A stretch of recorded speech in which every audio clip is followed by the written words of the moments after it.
Hi Nandini, congratulations first of all on scoring 720 finally. Thank you, CJ. Thank you so much. So let's start with getting to know a bit about yourself, not just about your career but about yourself. Yeah.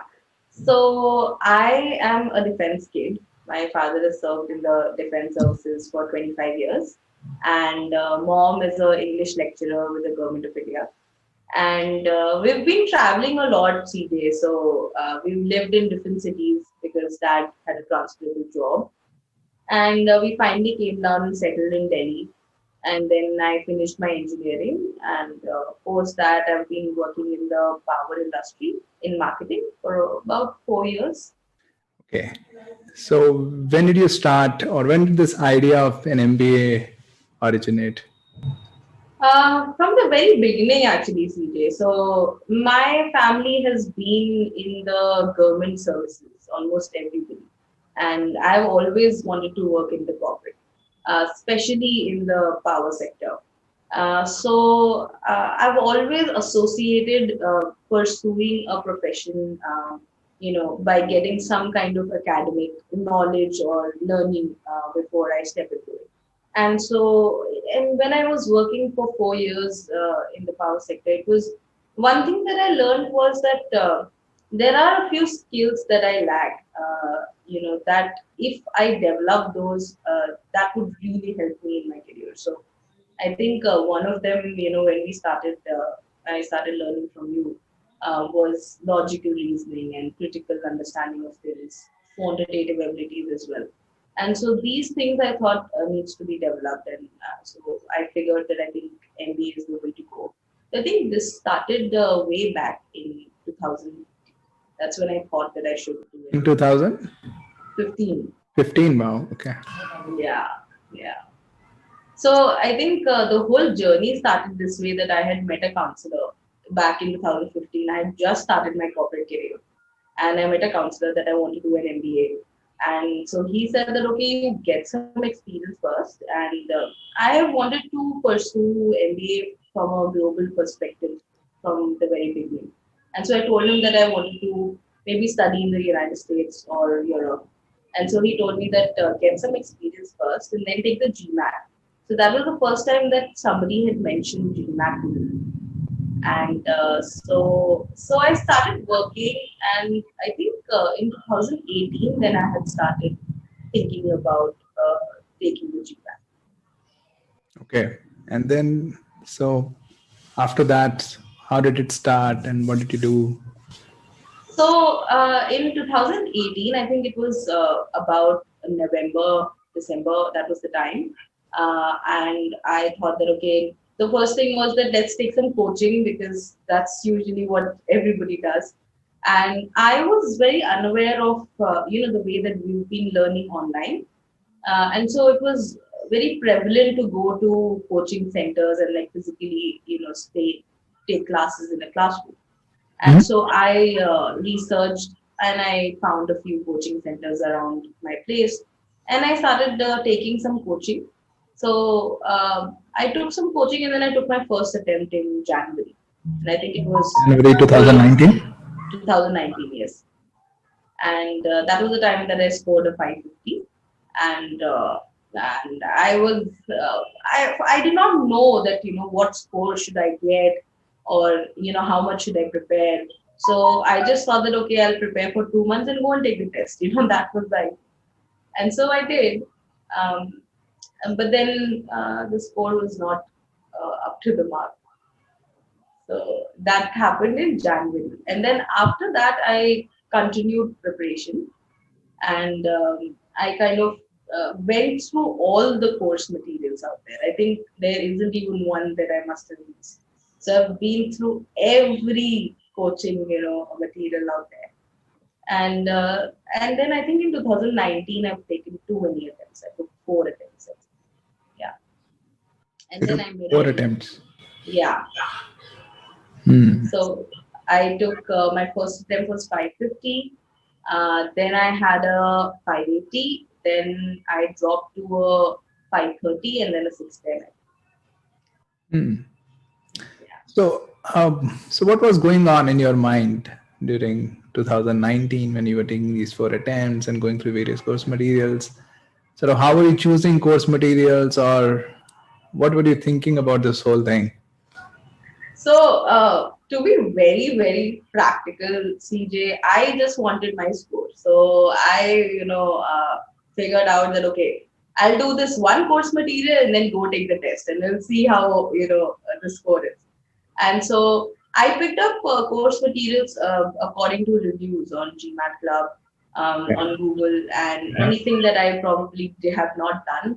So I did that, and I did not have a lot of focus on what is exactly going wrong in my preparation. So it was all input. I was just trying to learn from different course materials and giving tests. And the test part was the only output that I was doing.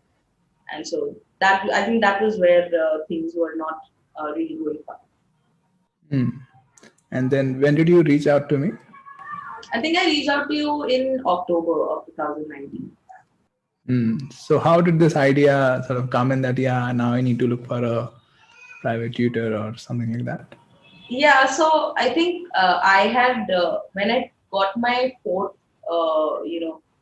score, and I was very disturbed. I said, okay, nothing is working. So I've taken all the course materials and tried to learn everything that I can, and it's not working. And there was a point when I was also sincere with my studies. It was not that I was just trying to, learn whatever is being taught to me. I was really putting in the hours. But then I realized that maybe there is something that these coaching materials or courses, they are probably not catching the problem that is there in my preparation. So they are just teaching me things which probably everybody is learning, and where the gap is in my preparation, there's nobody is telling me that. And so I thought that okay, it's probably time to get somebody on board to be very very focused on where I'm going wrong and scrutinizing everything that I'm doing, thinking, studying. And so that's when I thought that I should get in touch with you. Hmm.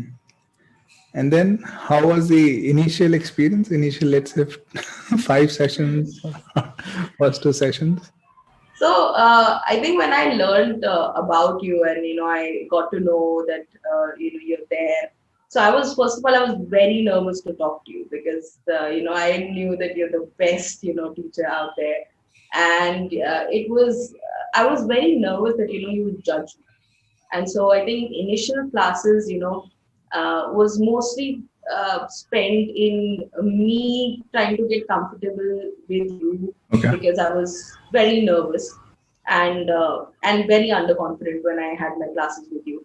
But this was one thing that I have to give it to you, CJ, that you really made me feel very comfortable. And we started with basics. Um, First of all, I had already been in the preparation for almost a year now when I had met you. So I had been through, the syllabus, the exam, and mocks and everything. And when we started from super super basics, it was a little slow for me. I thought that why are we not getting there really fast? But then I realized that I think this is what is required, because the first session that I had with you, I probably did not know answers to 95% of the questions that you asked me. And I was very worried. I said, oh my god, this is surprising. But then, I really followed everything that you said. Slowly, we kind of got there. Hmm. Yeah. So, hmm. So what really helped you in terms of, let's say, from the sessions? What did you gain the most, or what helped you the most? So, one thing that was very evident when I was studying with you was that I did not have a lot of patience. I was running through things. I was trying to, because the focus again was just on getting the score. So you taught me one to be very patient. So we said, the idea that you kept repeating to me again and again was that why are you running? Like slow down, bhago mat, matlab. And then, so patience is one thing that I learned from you. And the other thing was that during our sessions, I also there was a whole sphere of my mind that opened up, which was the logical part of everything. And so when it came to learning basically what few words mean, like some, most, many, what do they exactly mean? And so learning those technical things, so skills definitely improved when I was studying with you. And the way that I was approaching learning that also improved. So this was what it was basically. So, and as you know that I ask a lot of questions, right? So how was it? Comfortable?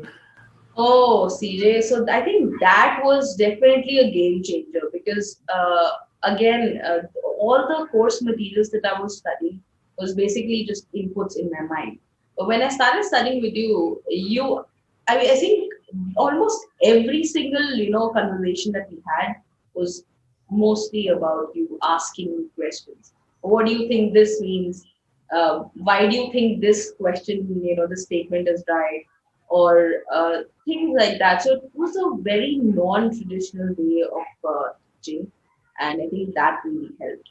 And it took me a minute to get used to this, but yeah, I think that helped a lot. And yeah, but after starting with me, I think you took another 3 to 4 attempts. Yeah, I took 4 attempts after starting with you, Yeah. and it was I think October we started in 2019, and then March was that time when we had completed critical reasoning, and we were about three-fourths into sentence correction. And that was a time when I felt that I actually felt my skills improving. I felt that I am really understanding questions and doing well. And I knew that there's going to be a time when our syllabus is going to be over, and that is the time when I should be taking the test. But I have been a very anxious student, extremely. So I just wanted to not, wait for the day, and I just wanted to go and take the test, knowing that I have not finished the syllabus and we still have a lot to do. So I think that really helped to take the pressure off, and I just went and took the first attempt. And I remember when I came back, I told you that CJ, I'm sorry I did not tell you, but I've taken the test. And then after that, I took two more attempts, and that was I think one that I was trying to wrap up my studies so that I could get back to work. And so I think it was more of the pressure of getting things done and just wrapping things up that resulted in not a very good score. But then after that, I really took a step back and took my final attempt. So what helped you eventually in the last attempt? You ended up getting your target score. So what changed between those 3 attempts and the last attempt? So, CJ, there are two parts to it. One is the skill improvement that happened, and the second part was stamina. So, I was a very anxious student. I would be very scared in the middle of the test. I would have too many thoughts in my mind. I would not be able to concentrate. I would blank out in the middle of the test. And so I realized that one way to fix that, because I tried a lot of methods, meditation, I tried working out a lot, and but none of it was really kind of making a difference. So I thought that let me improve my stamina because probably that is one thing that would help. So I started studying. I took out about 3.5 to 4 hours every day, and I would just sit, and during that time I would solve a lot of questions. And I think that was the stamina building phase, which was there after the 3 attempts that I took. And that was one thing that really helped because when I was sitting for my test in which I scored a 720, it went in a breeze. So I didn't even realize that, I was sitting down and taking the test. And it just went because hardly 2.5 hours I was sitting for verbal and quant. And it just, went very, very calmly. And so that helped stamina building. And of course, I had forgotten a few concepts that you had taught me. So one thing that helped was that I revised everything, and it's very difficult to go over a lot of portion and syllabus. But I really kind of focused on remembering whatever you taught me. So skill development happened, and stamina building that was there. That really helped. Right. I think you mentioned that you wrote down almost everything. Oh yes, I think this is one thing that is very difficult, CJ, and I think I have had over 35 to 36 classes with you of like about 2 hours each, and that was a long, bunch of knowledge that you gave me, and a long time that I've spent with you. And so every single thing, I think I remember when I was not improving drastically after 2 classes that we had taken together. You told me that you should write whatever I've taught you. Please write it down. And I did not listen to you in the beginning because it's very difficult. I mean, you just switch on a video and try to write everything that the person is speaking. It's very difficult. And but then eventually I saw that when I was writing down, I remembered a lot of things, and it really helped to kind of maybe that helped me to remember the things. A lot of people remember visually. Maybe they remember if somebody speaks something to them repeatedly. But I think for me, writing was very helpful. And every word that you've spoken to me in those videos, during our sessions, I've written down bunch and bunch of them, pages and pages of things I've written down. So that really helped. Yeah, and very interesting. Yeah, I can really understand that it's very time consuming and it requires a lot of patience to write down what's going on in a video. Yeah. And this you were doing after your fifth attempt or sixth attempt? I think I did that after my fourth attempt. Fourth attempt you started doing that. Yeah, I started doing that because it was one thing that I felt that after I took my 680, when I got my 680, and I felt that I started taking a few mocks and my score was dropping, and I was getting very scared because there's a benchmark that at least okay you have a 680, but I wanted to improve my score, and I was very fearful of the score dropping, which eventually happened. But then I realized that okay, no, I have to sit down, I have to write, and so that's what I did. And you also mentioned about that sentence structure helped you a lot. Yeah. So I think we finished CR and then we moved on to sentence Yes. correction. And one thing that I had gone over sentence correction from different course materials over the months, and I had been through every strategy of SC. But when I studied with you, there was one thing that you taught me that what does every word signify in a sentence? What is the basic structure of a sentence? How to identify a clause? What is an independent clause? What is a dependent clause? And all of these things really helped me. In fact, I was so used to doing solving SE, to kind of vertically, basically to see every word and every option. But then you really broke that methodology that I had learned over a year, and you taught me that to read every option from left to right, and that was a drastic change in my approach in sentence correction. But it really helped, really helped. So what have been your key takeaways learning from this journey?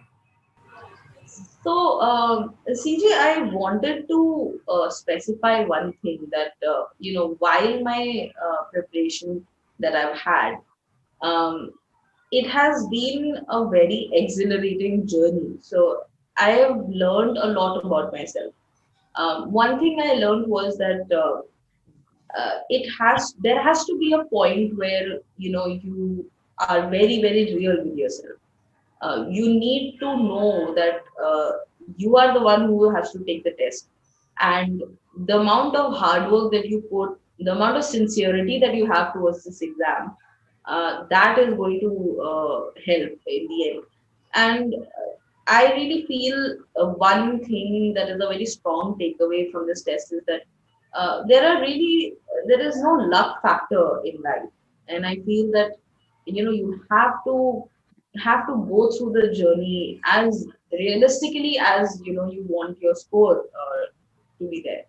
And so these are the few things, and I feel that when you watch yourself getting transformed, so there is an example that if you solve a particular question, there are 5 ways to do it. And so, for example, there's a topic in quant sets, and I started solving sets with Venn diagrams first. There were two circles, and I started that way, and it was perfectly fine. I would get my answer, and everything was fine. But then, because when I moved ahead in my journey, I realized that there were a few questions that I was finding difficult to do with the Venn diagram, and I realized that maybe I should change the technique, and I switched. I was very attached to the methodologies that I used to use Yeah. in quant, but I really broke through those and I switched to a two into two matrix, basically, and that helped. And then within that methodology that I had, I realized that you have to be very careful when there's a when two neither cases are there, that it's neither A nor B. So you have to be careful about those cases. And so within that method also, the challenges that I had, I kind of learned those and got over it. And I think that the journey has to be as real as you think that you deserve your score. And I feel that with the skills that I have developed with this journey, um, I think now it's that stage that I feel that all the hard work that I have done, or the time that I've spent, I think that is the reason why the score is come. It does not come that easy. And so sincerity, one, belief in yourself, second, and extreme amount of perseverance, I think that is what helps. So let's start with extreme amount of perseverance. So did you always have this the skill that you were sort of you have had this skill for a long time, or how was it? So serious, there has been a few things that I really enjoy doing, and a few things that I make, that okay, this is my goal. And so when it comes to achieving those things that I want to do, I think I have displayed perseverance since a very long time. So, for example, when I was in my college, there was a huge, festival that happens every year. It's the annual fest, and there was a whole like a program to select the most outstanding individual of the year, and there were many things that many competitions that we had to go through. And I think that was the time when I decided I would want to do this, and I really want to ace in this. And so a lot of time I spent on that, and I spent a lot of hard work, kind of trying to figure out what competitions are there, how to excel in them, and then finally I did ace it. And so I think a lot of these instances have showed, but it has to come from within. I have to decide that this is what I want to do, and so yeah, that has been there. And another thing you mentioned was believing in oneself. Uh, Yeah. right now, you have taken 7 attempts, so 6 attempts, no success. Right. So how does a person sort of continue to believe in oneself? So what do you think? Of course, people around you play some role, but what are the factors, or how, if a person is really, I find a lot of people sort of doubt themselves very heavily, and it's also very logical to doubt yourself when you have not succeeded in 6 attempts, Yes. right? So sort of how does that a person cultivate that belief in oneself? So I think that at one point it has to be uh, a very basic feeling in yourself that I want to do this, and no matter how much time it takes. A senior of mine and a very close friend told me once that okay, if you don't get your score in all the 8 attempts, we'll switch to GRE and we'll take more attempts and we'll at it till you clear the test, um, and then get your MBA degree. And I think that was one thing that really kind of gave me that freedom to think that so my agenda is to clear the test, gain the knowledge, go to a good school, and so I had stopped being fearful of it because my goal was clear that I wanted to pass the test, and be it GMAT or GRE, I wanted to really ace a test and learn whatever I can and improve my skills. So that was the goal, and so I stopped being fearful of the fact that I'm not going to get my score.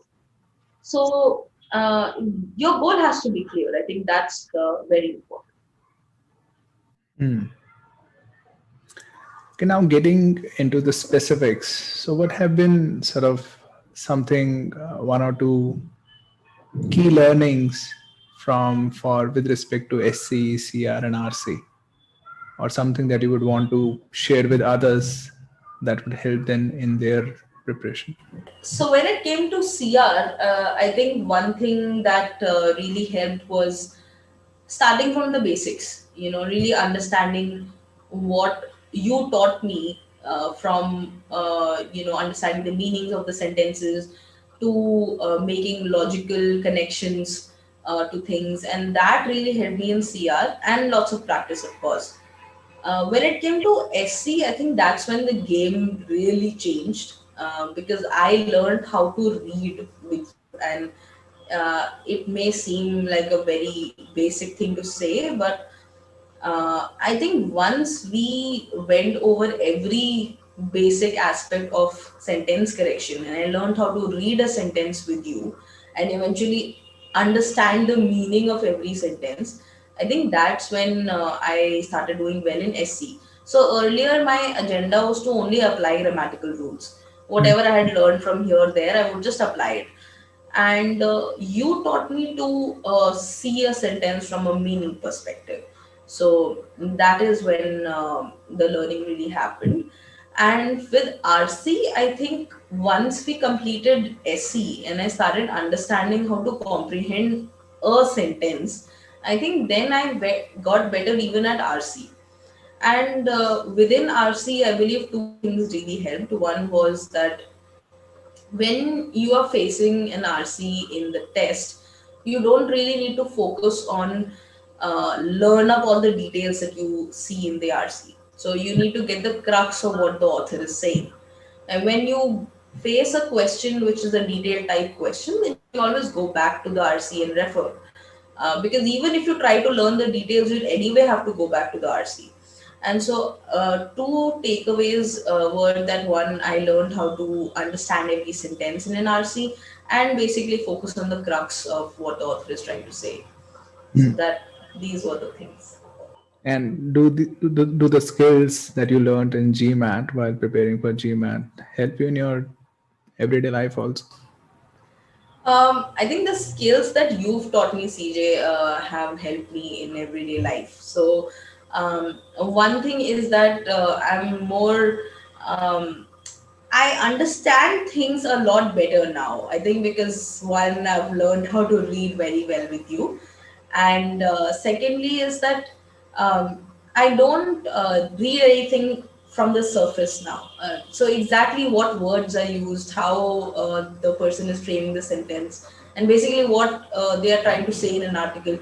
I think so that part, reading. I've never been into reading earlier, and so reading has improved.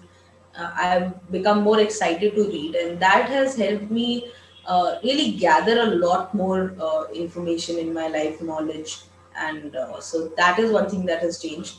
I've also become a slightly boring, I would say. so, so I've become very patient. I don't do things very fast. I really, sit back, think about things. I ponder a lot over things, and yeah, I've just inculcated this habit of slowing down a lot in my life. So that has changed for sure. Boring in what way? So I think I don't enjoy constant activity in my life. So Okay. I don't need to do something all the time. So I can just sit and not do anything. Maybe read something. Have a small conversation, have some tea, and so that has changed, and I think it's for the better. Okay. And now talking about your test day, your final test day, were you stressed out? Actually, my final test day, in all the ways that somebody can explain, it was the most stressful environment that I've given in my test Yeah. in all the 7 attempts. Okay. But I was not stressed at all. I think so. It was the 6th of January, just a few days back, and it was raining, and I had gone to my center, and they had asked me to park the car outside the center. So I drove down to the center, and I was hoping to park my car inside, but they told me to park it outside, and it was raining, so I had to walk to the center, and I was completely drenched in rainwater till I reached the center. And then over there was some issues with the internet connection, and I had to wait for some time till I took the test. And that was the time when I really could have had a massive panic attack. I'm completely drenched, and the internet is not working, and what's going on. But I was very calm because I thought that, and I think this is the time that I have studied as much as I could. I know, how much ever I have accumulated, I know that I can deliver it with the stamina that I had built. So I thought that whatever score will come, I think that will be very representative of where I am right now. So we'll take it from there. If the score is low, we'll work towards getting. So I never thought that I'll stop my preparation even after this attempt. So I thought that if the score is low, I'll continue preparing, and we'll work on different ways of preparing. And if I get my score, that's great. And so I was in a very, very calm um, mood at that time, I think. Yeah. Hmm. So, so what I gathered is essentially you were confident about your preparation, whatever you had done before that, and secondly, you were like, "Okay, if it doesn't happen this time, I can always try the next time." Yeah, definitely. I was not ready to give up on Gmat at all. And, if my attempts were over, I would switch to GRE. I had this very clear in my mind. So I thought that, okay, let's see how it goes. It's fine. Yeah, I think that I think significantly brings down the pressure because if people make GMAT, whatever attempt they are taking, they make it a life and death scenario that this is the final thing. If it doesn't happen today, it's not going to happen ever, or my life is going to be ruined and all that. Right, right.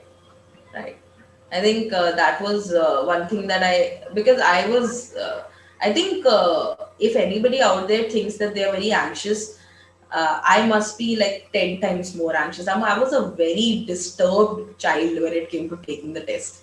So I think overcoming all those emotions, and that really took a lot of time as well. I think uh, along with the skill development that I've done, the emotional preparedness for the test took its own time. And Hmm. So, that was so that. in a way, emotionally also have you have grown. Can we say that you've changed? Yes, a lot, CJ. I think in the beginning you used to tell me for when we were sitting down for our classes, you would tell me that you are so excited, in a state of excitement all the time, Nandini. And I was like that, and the amount of excitement I had in life, utna hi negative excitement was there during the test. So I would so that levelness that has come in my life now, that regardless of which situation I am in, uh, the emotional state of my mind is kind of the same. So that has helped and improved after I've studied with you. Interesting. बड़े हो गए. Right. Right, right. Yeah, cool. Anything else you would want to share? I think I'm done with my questions. Nothing really, CJ, but I just wanted to, um, really thank you for being with me through this journey. And there were a lot of days when, we did not converse, especially towards the end. But I think somewhere everything that you taught me, has been with me. And uh, and yeah, so I really wanted to thank you for spending so much of your time in my life, and so thank you so much for that. Thanks to you too. I still remember we used to laugh a lot, and I told you that in no other session have I laughed so much. Yeah, I remember. Yes. So it has been a pleasure interacting with you. So I think Thank on you. that note, let's end this. Yes. Thank you then. All Thank the you. best Thank for you your so much. applications. Thank you.